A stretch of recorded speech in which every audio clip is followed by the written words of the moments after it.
সভাপতি সাহেব, আপনি মসজিদের দান বাক্সে তালা লাগাতে দেন না কেন? মসজিদের দান বাক্সে তালা লাগাতে হবে কেন? এখন তো রমজান মাস, মানুষ বেশি বেশি দান করে। টাকাগুলো যদি সব চুরি হয়ে যায় তখন কি হবে? যার টাকাগুলো খুব দরকার সেই না হয় নিল, তাই বলে সে কিন্তু পাপী না।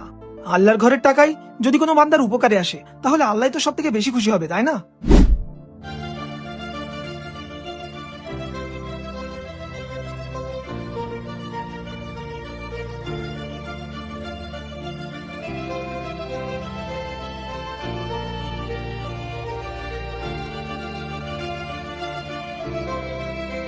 কি হলো, দান বাক্সের সামনে এরকম দাঁড়িয়ে আছে কেন?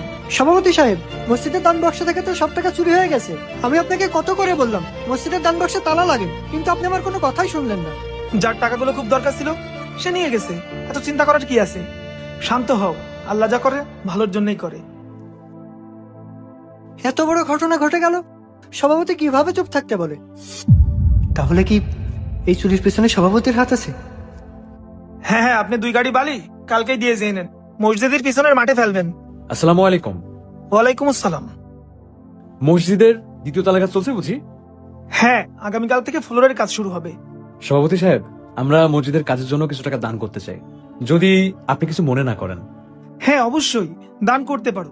আল্লাহর ঘরের জন্য দান করবে, এটা তো খুব ভালো কথা।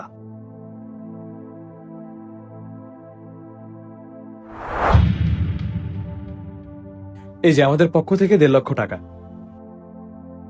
আলহামদুলিল্লাহ। আচ্ছা, কিছু মনে না করলে একটা কথা জিজ্ঞেস করি? জি বলেন। হঠাৎ এতগুলো টাকা দেওয়ার কারণ? আপনার মনে আছে একবার মসজিদের দান বাক্স থেকে টাকা চুরি হয়ে গেছিল? টাকাটা আমি চুরি করেছিলাম।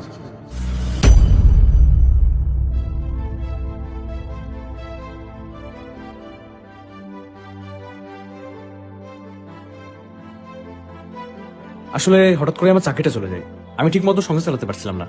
আমি সংসার চালাতে গিয়ে অনেক দেনা হয়ে যায়, পাওনাদাররা আমার পিছনে ছাড়ছিল না। বুঝতে পারছিলাম না আমি কি দিয়ে কি করব। তখন আমি মসজিদে আসলাম আল্লাহর কাছে সাহায্য চাইতে। এসে দেখি দান বাক্সে কোনো তালাই দেয়া নেই। তখন আমি সব টাকাগুলো বের করে ফেলি। টাকাগুলো নেওয়ার পর আমার খুব খারাপ লাগছিল, কিন্তু আমার কিছুই করার ছিল না। তারপর ওখান থেকে কিছু টাকা দিয়ে আমি আমার ঋণ শোধ করি, আর বাকি টাকা দিয়ে আমি আর আমার ওয়াইফ একটা ব্যবসা শুরু করি। আল্লাহর রহমতে আমাদের ব্যবসা খুবই ভালো চলছে আলহামদুলিল্লাহ। সেদিন আমার বিপদে আল্লাহ আমাকে সাহায্য করেছিল, তাই আল্লাহ দরবারে হাজার শুকরিয়া।